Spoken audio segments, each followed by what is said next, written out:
तो नया chapter start कर रहे हैं, एप ब्लॉक एलिमेंट। ठीक है, हम ये जानते हैं, हमारी ये पीरियड टेबल है। पीरियड टेबल में हम ये जानते हैं कि ये दो जो आपके ग्रुप्स होते हैं इन्हें एस ब्लॉक एलिमेंट्स कहा जाता है। यहाँ पर ये जो आपके ग्रुप्स रहते हैं इन्हें पी ब्लॉक एलिमेंट्स कहा जाता है। ये बीच वाली जो आप टेबल देख रहे हो इससे पूरे को यहां से लेकर यहां तक इन्हें क्या कहा जाता है? D block element. और ये वाले जो रहते हैं नीचे, ये वाले जो हैं इन्हें एफ ब्लॉक एलिमेंट कहा जाता है। तो एफ ब्लॉक वालों को हमें यहाँ पर पढ़ना है, इन्हें एफ ब्लॉक वालों को हमें यहाँ पर पढ़ना है। ठीक है, तो टोटल अगर यहाँ पर देखा जाए तो पीरियड टेबल के अंदर हम जानते हैं कि हमारे पास में कितने पीरियड्स होते हैं और कितने ग्रुप्स होते हैं, कितने पीरियड्स होते हैं और कितने ग्रुप्स होते हैं। तो ये होते हैं हमारे पीरियड्स 1 2 3 4 5 6 और 7 पीरियड्स हैं और टोटल 18 ग्रुप्स होते हैं। अच्छा, ये जो ग्रुप्स रहते हैं, ग्रुप्स को दो तरीके से बांटा जाता है। ठीक है, एक तो जो बांटा जाता है वो सीधा सिंपली कैसे, first second third fourth fifth six seventh eight nine tenth 11 12 ऐसे करके, और एक ए और बी में से डिवाइड किया जाता है। ए और बी में कैसे किया जाता है? जैसे इसे कहा जाता है फर्स्ट ए, ये होता है सेकंड ए, और थर्ड ए जो रहता है वो यहां आता है, ये होता है थर्ड ए। फिर ये हो जाएगा फोर्थ ए, फिर ये वाला हो जाएगा फिफ्थ ए, फिर ये हो जाएगा सिक्स्थ ए, ये हो जाता है सेवेंथ ए, और इसे कहा जाता है जीरो ग्रुप। तो बी कहां रहते हैं? तो डी ब्लॉक वालों को बी कहा जाता है, और बी की शुरुआत फर्स्ट से नहीं होती है। देखो ये सेकंड हो गया है ना, तो ये थर्ड से ही होगी, इसे थर्ड कहा जाएगा, लेकिन बी कहा जाएगा थर्ड बी। ये हो जाएगा फोर्थ बी, ये हो जाएगा फिफ्थ बी, ये हो जाएगा आपका सिक्स्थ बी, ये हो जाएगा सेवेंथ बी, और एट्थ में हम सीधे सीधे तीन ग्रुप्स को लेते हैं। ये हो गया एट्थ बी। ठीक है, और फिर फर्स्ट और सेकंड बी कहां गया? तो ये बन जाता है फर्स्ट बी, और ये बन जाता है आपका सेकंड बी, और सेकंड के बाद में थर्ड चालू होता है ये वाला, लेकिन ए होता है। तो पहले ए और बी में इसे डिवाइड करना सीखिए। ठीक है, ये भी आपको आना चाहिए। अब एफ ब्लॉक वालों को हमें पढ़ना है, और एफ ब्लॉक वाले ये हैं। ठीक है, एफ ब्लॉक में दो सीरीज चलती हैं। ये जो ऊपर वाली सीरीज रहती है इसे हम बोलते हैं लेंथनाइट सीरीज, और इस वाली सीरीज को, नीचे वाली सीरीज को हम बोलते हैं एक्टिनाइट सीरीज। क्या बोलते हैं? एक्टिनाइट सीरीज बोलते हैं। ठीक है, लेंथनाइट सीरीज में एक्चुअल में लेंथनाइट इसलिए हम कह रहे हैं क्योंकि हमारा जो लेंथेनियम होता है, कौन होता है? लेंथेनियम होता है। ये लेंथेनियम के जस्ट बाद वाली सीरीज पड़ती है, और लेंथेनियम को एल ए से दिखाया जाता है। किससे दिखाया जाता है? एल ए से दिखाया जाता है। ठीक है, एल ए से इसे दिखाया जाता है, और इसके बाद के जितने भी आपके 14 एलिमेंट्स यहां पर पड़ते हैं, ठीक है, कौन से 14 पड़ते हैं? ये वाली 14 पड़ते हैं। देखो 1 2 3 4 5 6 7 8 9 10 11 12 13 14। ठीक है, ये आपके टोटल यहां पर 14 एलिमेंट्स हैं। लेंथेनियम के बाद जितने भी एलिमेंट आते हैं, 14 एलिमेंट, लेंथेनियम के बाद में जितने भी आपके 14 एलिमेंट्स आते हैं, उन 14 एलिमेंट्स को कहा जाता है लेंथेनाइट्स। लेंथेनाइट्स क्या कहा जाता है? लेंथेनाइट्स कहा जाता है। समझ में आ गई बात? नहीं आई? उन्हें कहा जाता है लेंथेनाइट। और एक्टिनियम के बाद जितने एलिमेंट्स पड़ते हैं, 14 एलिमेंट्स, उन्हें कहा जाता है एक्टिनाइट्स। ठीक है, अब लेंथेनाइट का, लेंथेनियम का सिंबल होता है एल ए, पर लेंथेनाइट का जो सिंबल होता है वो एल एन होता है। खास तौर पर याद रखना, लेंथेनाइट्स इन्हें कलेक्टिवली कहा जाता है। जैसे एक जेनरिक नेम दिया जाएगा, इन्हें इकट्ठा एक नेम दिया जाएगा, तो वो एल एन होगा। एल एन मतलब लेंथेनाइट्स। समझ में आ गई बात? चलो भाई, इतनी बात अच्छे से समझ में आ गई है? ठीक, एक मिनट रुकना जरा।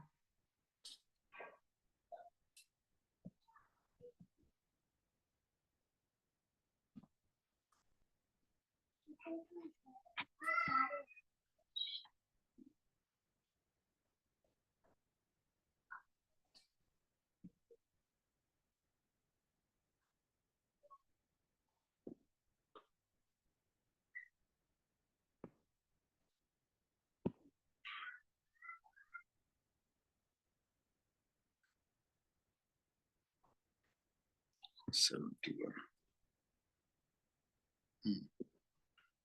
एक्चुअल में ये सही पीरियड टेबल है, दोनों पीरियड टेबल में बड़ा डिफरेंस है यहाँ, ठीक है। ये सही पीरियड टेबल, देखो दोनों में कितना फर्क है। यहां पर ये 70 तक आ रहा है, कहां तक आ रहा है, 70 तक आ रहा है, ठीक है ना। और यहां पर ये क्या आ रहा है, 71 आ रहा है, कितना आ रहा है, 71 आ रहा है, ठीक है। तो ये वाली पीरियड टेबल ज्यादा सही है। और इसमें जो 57 है, सबसे बड़ी बात, वो आपका यहीं पड़ रहा है। ये ल्यूथीनियम दे रहे हैं, लोअर सीएम दे रहे हैं, मालूम नहीं क्या क्या इसके अंदर दे रहे हैं, ठीक है। ये कुछ पीरियड टेबल सही नहीं है, ये गलत है पीरियड टेबल, ये वाली पीरियड टेबल गलत है। चलो, तो इसी से हम देखकर चलते हैं, ठीक है। तो लेंथेनाइट सीरीज आपको समझ में आ गया, लेंथेनाइट सीरीज क्या होती है। तो ये जो लेंथेनाइट सीरीज यहाँ पर प्रेजेंट रहती है, लेंथेनाइट सीरीज, सबसे पहले लेंथेनाइट सीरीज की यहां पर हम लोकेशन के बारे में बात करते हैं, पीरियड टेबल में ये कहां पड़ती है। तो पीरियड टेबल में ये 6th ग्रुप में पड़ती है, ये होता है 6th group, 6th period, sorry 6th period में पड़ती है आपकी ये, इन 6th लेंथेनाइट सीरीज पड़ती है 6th पीरियड में।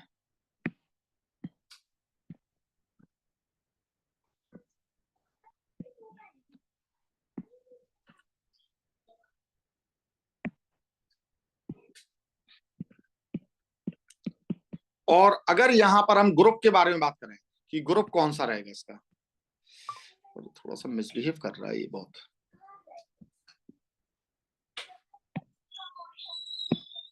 6th period and 3rd group.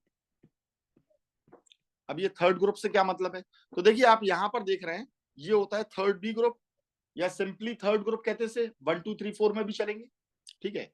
तो जो 57 होता है, एक्चुअल में 57 से लेकर 71 तक जितने भी आप यहाँ पर एलिमेंट्स देख रहे हो, वो सारे के सारे इसी वाले ग्रुप के अंदर आ जाते हैं, ये सभी के सभी इसी ग्रुप के अंदर है, ठीक है। ऐसी एक्टिनाइट सीरीज में भी अगर हम यहां पर बात करें, 89 से लेकर 103 तक के जो एलिमेंट्स होते हैं वो सारे के सारे यहां आ जाते हैं। तो लेंथेनाइट सीरीज हो चाहे एक्टिनाइट सीरीज हो, दोनों का ग्रुप आपका कैसा है, सेम है। अगर हम एक्टिनाइट सीरीज में भी यहां पर बात करें, तो जो ग्रुप रहेगा वो वही रहेगा 3rd ग्रुप, या 3B भी लिख सकते हो उसे, ठीक है। बस पीरियड चेंज होता है, लेंथेनाइट 6 पीरियड में आ रहा है और एक्टिनाइट 7th पीरियड में आ रहा है। सबसे लास्ट वाले पीरियड में आता है एक्टिनाइट और सेकंड लास्ट में आता है लेंथेनाइट। इतनी बात समझ में आ गई है बेटा, ठीक है।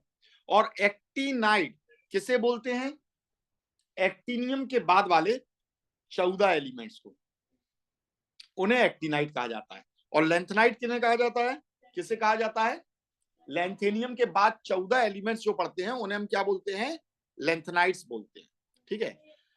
अच्छा, जो ए ब्लॉक एलिमेंट होते हैं, उन ए ब्लॉक एलिमेंट को रेयर अर्थ मेटल भी कहा जाता है, they are also termed as rare earth metal. इन्हें रेयर अर्थ मेटल क्यों कहा जाता है, पहली बात तो अर्थ मेटल कह रहे हैं तो ये अर्थ में पाए जा रहे हैं, ठीक है। तो दे आर रेयरली, मतलब ऐसा नहीं है कहीं पर भी खुदाई कर दोगे कहीं पर भी मिलने लगेगी, बहुत स्पेसिफिक जगह पर और बहुत कम अमाउंट में ये मिलते हैं, कहां, अर्थ क्रस्ट के अंदर। Rarely found in small amount in earth crust, ठीक है। इसलिए इन्हें रेयर अर्थ मेटल्स या एलिमेंट्स कहा जाता है, ठीक है। इन्हें इनर ट्रांजिशन एलिमेंट भी कहा जाता है, they are also known as, तो इनर ट्रांजिशन एलिमेंट क्यों कहते हैं इन्हें, तो देखो बेटा, ये आपके जो एस ब्लॉक वाले रहते हैं, जो एस ब्लॉक वाले हैं और पी ब्लॉक वाले हैं, इन्हें आप नॉर्मल एलिमेंट्स कहते हो। क्या कहते हो, क्यों कहते हो नॉर्मल एलिमेंट, क्योंकि इनकी सिर्फ और सिर्फ लास्ट ऑर्बिट इनकम्प्लीट होती है और लास्ट ऑर्बिट से ही इलेक्ट्रॉन निकलता है या लास्ट ऑर्बिट में ही इलेक्ट्रॉन आता है। तो कुल मिलाकर electrons of last orbit participates in the chemical reaction.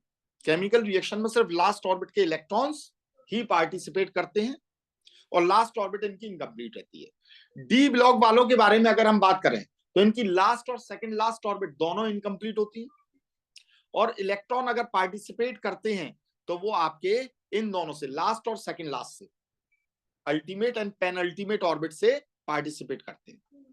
F block वाले जो रहते हैं इनकी लास्ट, सेकंड लास्ट और थर्ड लास्ट ऑर्बिट इनकम्प्लीट होती है, या इलेक्ट्रॉन इनके पार्टिसिपेट करते हैं लास्ट, सेकंड लास्ट और थर्ड लास्ट ऑर्बिट से। तो इसलिए इन्हें इनर ट्रांजिशन एलिमेंट कहा जाता है। क्यों कहा जाता है? The electrons which participates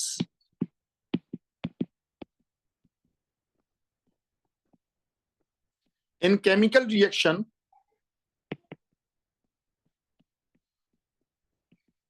belongs to last, second last, last को हम किससे दिखाएंगे? n से, सेकंड लास्ट को n-1 से, एंड थर्ड लास्ट को n-2 से ऑर्बिट्स। समझ में आ गई बात? ठीक है, इसलिए इन्हें इनर ट्रांजिशन एलिमेंट कहते हैं। ठीक है, अच्छा मैंने आपको बताया था ट्रांजिशन एलिमेंट किसे कहते हैं? डी ब्लॉक वालों को कहते हैं, पर सारे डी ब्लॉक वाले ट्रांजिशन नहीं कहलाते। एक्चुअल में ट्रांजिशन का मतलब ये होता है जिनकी डी ऑर्बिटल इनकम्प्लीट हो। और आपको मालूम है डी ब्लॉक में जो जिंक रहता है, कैडमियम होता है, मरकरी होता है, इन सब की डी ऑर्बिटल जो रहती है, डी सबशेल जो रहती है, वो कंप्लीटली फिल्ड रहती है। तो इन्हें ट्रांजिशन नहीं कहा जाता, they are non transition element. D block में भी ये क्या रहेंगे? नॉन ट्रांजिशन एलिमेंट रहेंगे। क्लियर है बेटा? समझ में आ गई ये बात? ठीक। तो हमने ये देखा कि इन्हें रेयर अर्थ मेटल क्यों कहते हैं, हमने देखा इन्हें इनर ट्रांजिशन एलिमेंट क्यों कहते हैं, और लेंथेनाइट सीरीज क्या होती है हमने ये देखा। 14 एलिमेंट लेंथेनियम के बाद के जो रहते हैं, ठीक है, उन्हें लेंथेनाइट सीरीज कहा जाता है। उनका जनरल सिंबल क्या होता है? Ln होता है, लेंथेनियम का La होता है, ठीक है, और इसे कहा जाता है actinide series. Actinide series just उसके नीचे की होती है।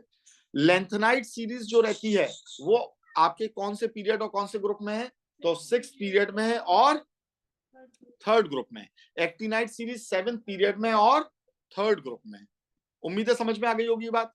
ठीक, अब नेक्स्ट हम यहां पर बात करते हैं इनकी इलेक्ट्रॉनिक कॉन्फ़िगरेशन।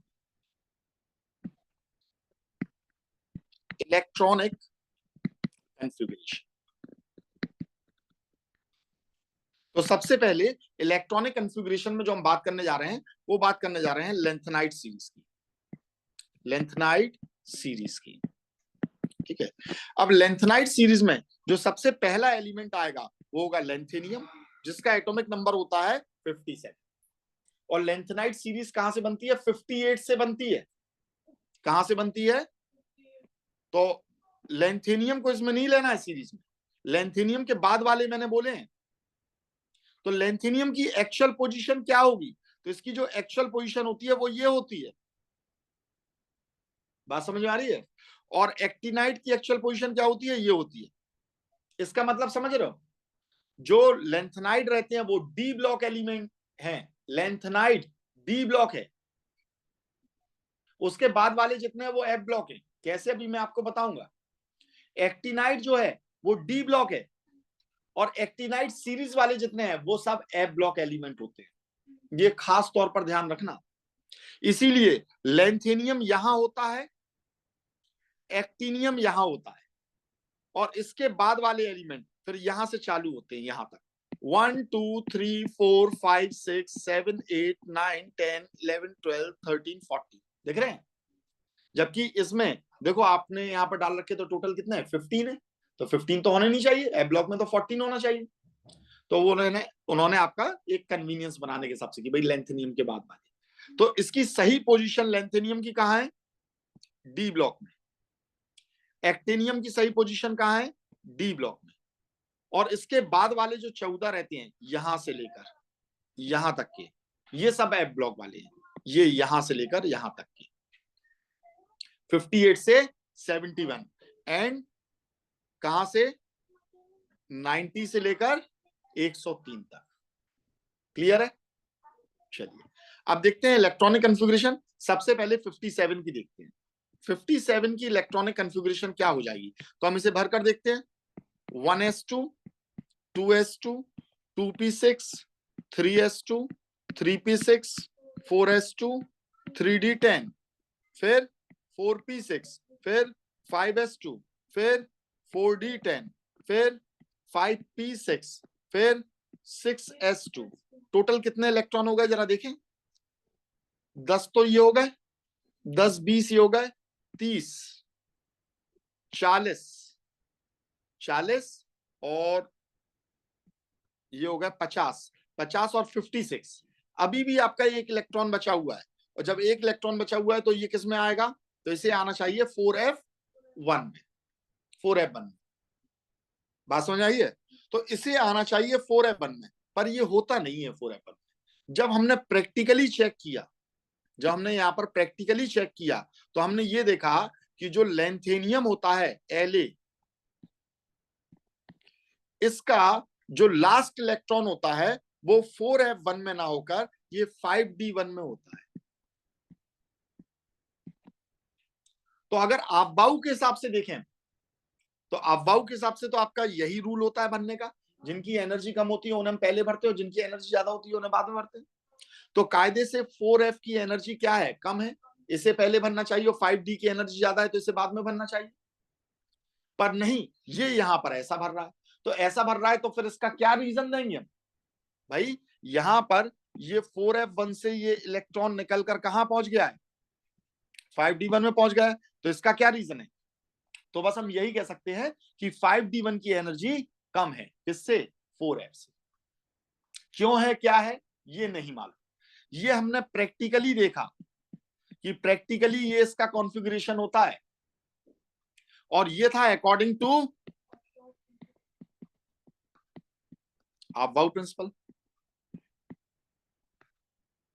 समझ में आई बात, नहीं आई है? ठीक है, ये अफबाउ प्रिंसिपल के अकॉर्डिंग था, लेकिन प्रैक्टिकली हमने देखा, और जो प्रैक्टिकली होता है उसी को तो मानोगे। तो हम यहां पर ये कह सकते हैं it has lower energy than 4f। बस हम इसी बात को कह सकते हैं, इसलिए ये इलेक्ट्रॉन यहां से यहां की ओर चला गया। ठीक है, अब हम बाकी सबकी भी इलेक्ट्रॉनिक कॉन्फ़िगरेशन को देखेंगे।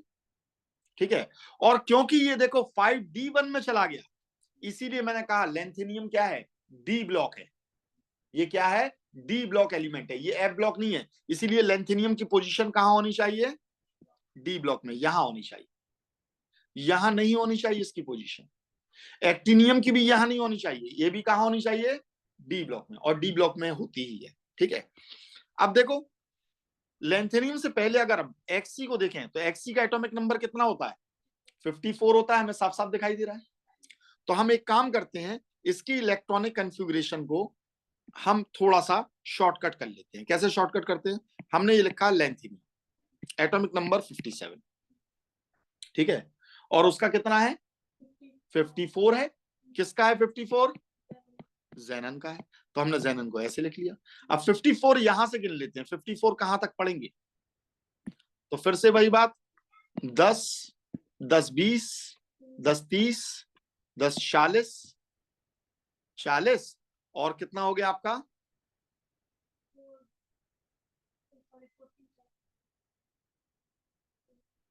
10 50 50 और 6 56 हो गया। कि गलत हो गया, यहां तक हो जाएगा, हाँ यहां तक हो जाएगा ये इलेक्ट्रॉनिक कॉन्फ़िगरेशन। 10 ये हो गया, 10 20 10 30 30 और 6 36 36 37 38 38 38 और ये हो गया 48 और 48 और 6 54। तो 54 हो गया। ठीक है, तो 54 किसका होता है एटॉमिक नंबर, ये होता है। तो हम यहां तक की इलेक्ट्रॉनिक कॉन्फ़िगरेशन को ना लिखकर हम सीधा ज़ेनॉन का इलेक्ट्रॉनिक कॉन्फ़िगरेशन लिख दें तो चलेगा। ठीक है, और उसके बाद में हम क्या लिख देंगे, उसके बाद में सिंपली हम लिखेंगे 6s2 एंड 4f1। अब 4f1 तो होता नहीं है ये प्रैक्टिकली क्या होता है? अच्छा, इसे होना ऐसे चाहिए। तो अभी हम इलेक्ट्रॉनिक कॉन्फ़िगरेशन लिखने जा रहे हैं अकॉर्डिंग टू किसके अकॉर्डिंग? आपबाउ रूल के। इलेक्ट्रॉनिक कॉन्फ़िगरेशन अकॉर्डिंग टू आपबाउ रूल। ठीक है, हमने ये लिख दिया। अब यहां पर नेक्स्ट एलिमेंट को अगर हम यहां पर लिखें लेंथेनियम के बाद में, ये आता है Ce। इसका एटॉमिक नंबर कितना होता है? 58 होता है। तो इसके लिए अगर इलेक्ट्रॉनिक कॉन्फ़िगरेशन लिखोगे तो कैसे लिखोगे बेटा? 6s2 4f2। ठीक है, इसके बाद में Pr आता है, ये हो गया आपका 6s2 4f3। फिर अगला क्या हो जाएगा? 6s2 4f4। फिर अगला क्या हो जाएगा? 6s2 4f5। फिर नेक्स्ट हो जाएगा 6s2 4f6, 6s2 4f7, 6s2 4f8, 6s2 4f9, 6s2 4f10, 6s2 4f13, sorry 11, 6s2 4f12, 6s2 4f13 and 6s2 4f14। ठीक है भाई, क्योंकि F में 14 इलेक्ट्रॉन बनते हैं तो हमने ये 14 की 14 यहां पर लिख दी। अब यहां पर इन सबके मैं सिंबल इसके आगे लिख देता हूं, Nd, Pm, Sm, Eu, क्या आगे लिख रहे हैं ना, Eu, और इसके बाद में Gd, Tb, Dy, HO, europium, Er, Tm, Yb, और एक और हो जाता है Lu। इसका हो जाता है 6s2 4f14 एंड 5d1। ठीक है, ये होना चाहिए। और जेनॉन तो सब में लिखा ही है, अंडरस्टूड है ये तो ये तो अंडरस्टूड है यहाँ पर। चलो ठीक है बेटा। अब क्या होता है कि यहां पर जो एबनॉर्मल कॉन्फ़िगरेशन दिखाता है, वो एबनॉर्मल कॉन्फ़िगरेशन कौन कौन दिखा रहा है एक्सपेरिमेंटली, उस चीज को हम यहां पर चेक कर लें। सबसे पहले तो लेंथेनियम दिखाता है। लेंथेनियम कैसी एबनॉर्मल यहां पर कॉन्फ़िगरेशन दिखाता है? ये दिखाता है 6s2 एंड 5d1। दूसरी जो एबनॉर्मल कॉन्फ़िगरेशन यहां पर दिखाता है,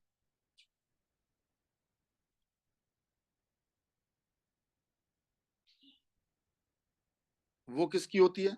तो वो होती है Ce की। इसकी कॉन्फ़िगरेशन क्या हो जाती है? 6s2 5d1, और अगला जो एक इलेक्ट्रॉन आता है वो 4f1 में चला जाता है। किसमें चला जाता है? 4f1 में चला जाता है। और एक और जो एबनॉर्मल गैडोनियम रहता है, ये अपनी एक एबनॉर्मल कॉन्फ़िगरेशन दिखाता है। ये कैसी दिखाता है? 6s2 और यहां पर 4f7 हो जाता है।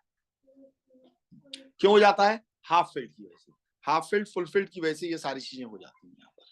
ठीक है, क्लियर है? कुछ गड़बड़ लिख दिया क्या हमने?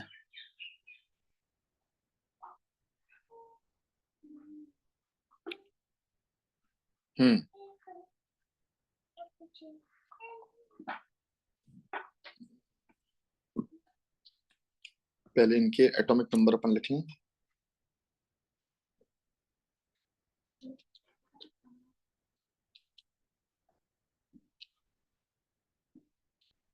Abstract.